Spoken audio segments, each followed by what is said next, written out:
This happened when I was 17, during the peak of summer break, when nights felt longer than usual and everything around you felt strangely quiet. My parents had gone out of town for the weekend, leaving me alone at home. At first, I was excited. No one to bother me, no rules, just complete freedom. But by the second night, that excitement started to turn into something else. Loneliness. That night, it was extremely hot and I couldn't sleep. I kept tossing and turning until I finally checked the time.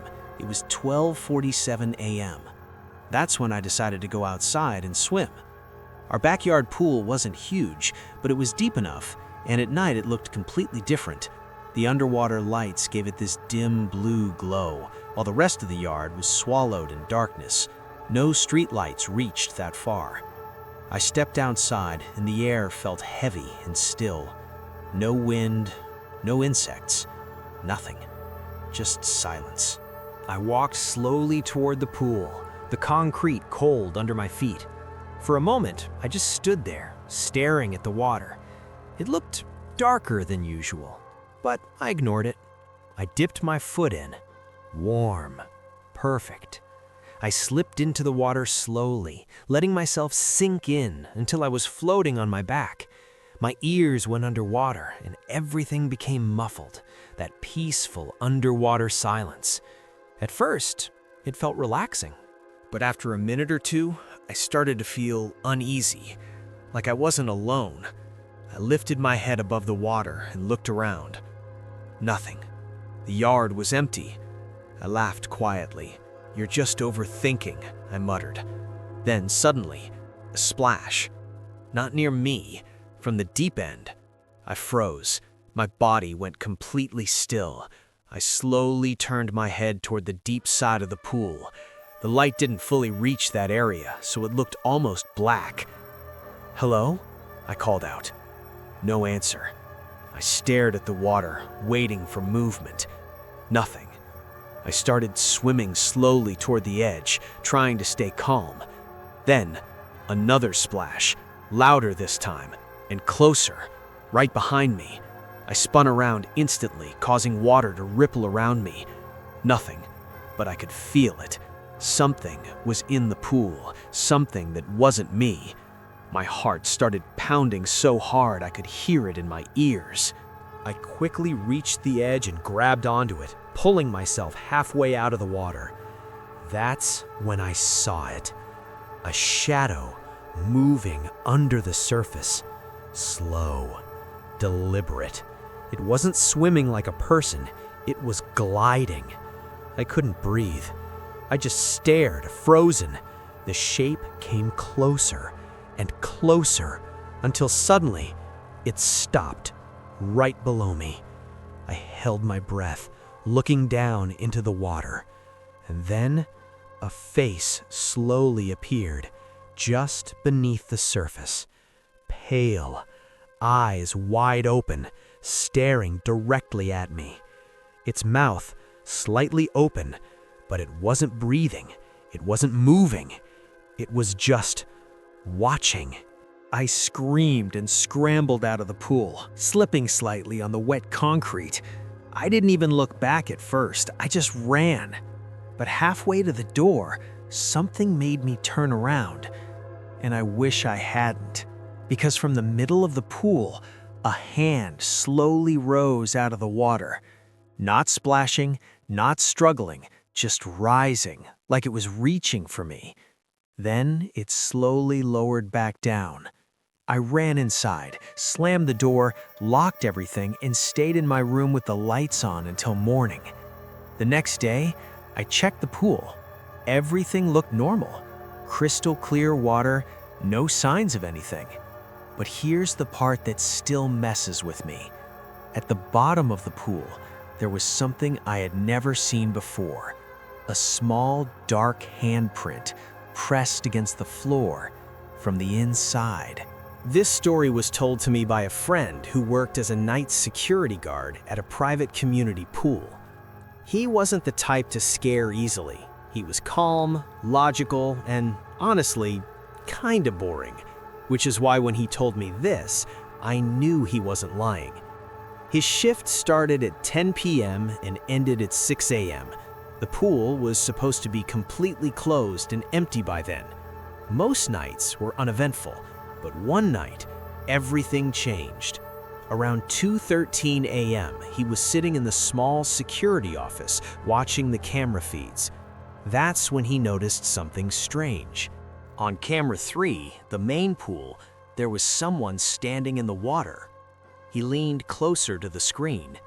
It was a girl, standing in the shallow end, completely still.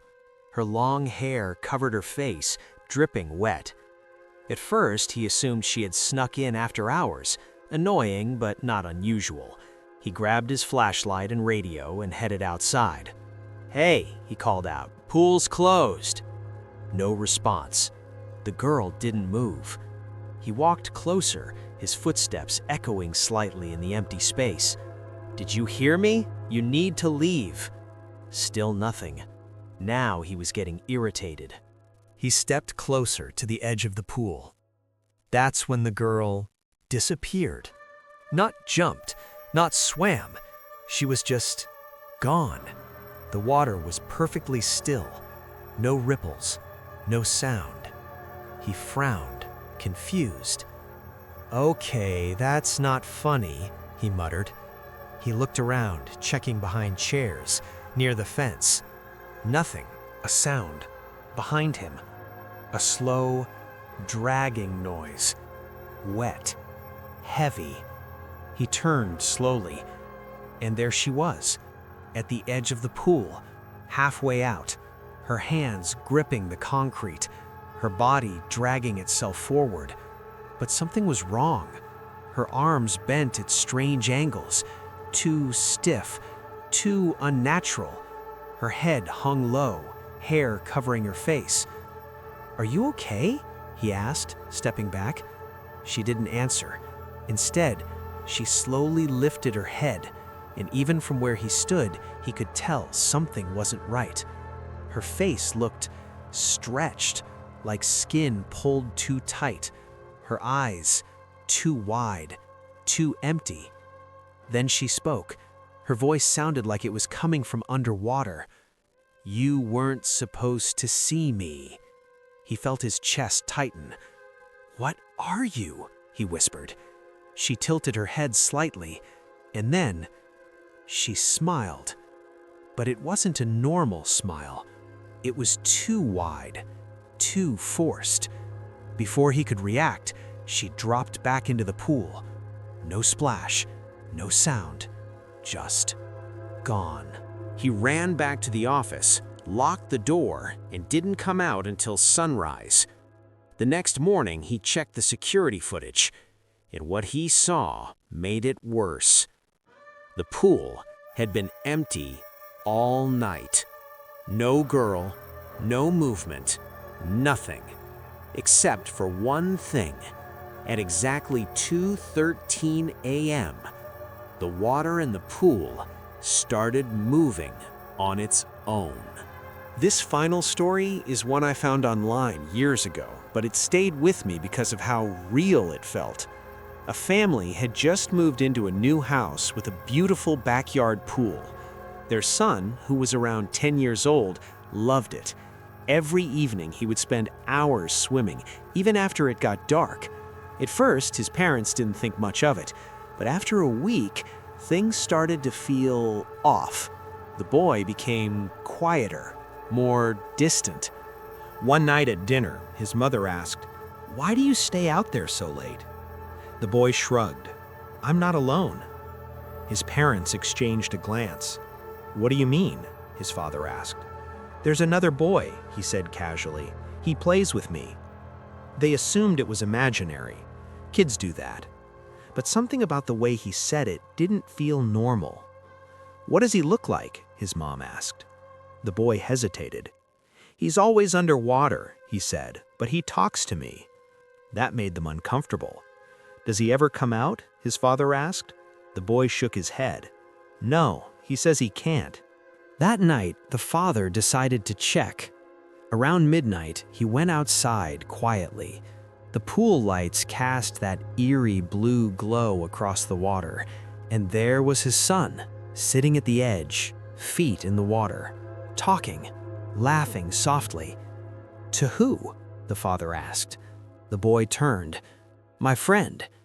The father stepped closer. "Where is he?" The boy pointed into the water. "Right there." The father looked. At first, nothing.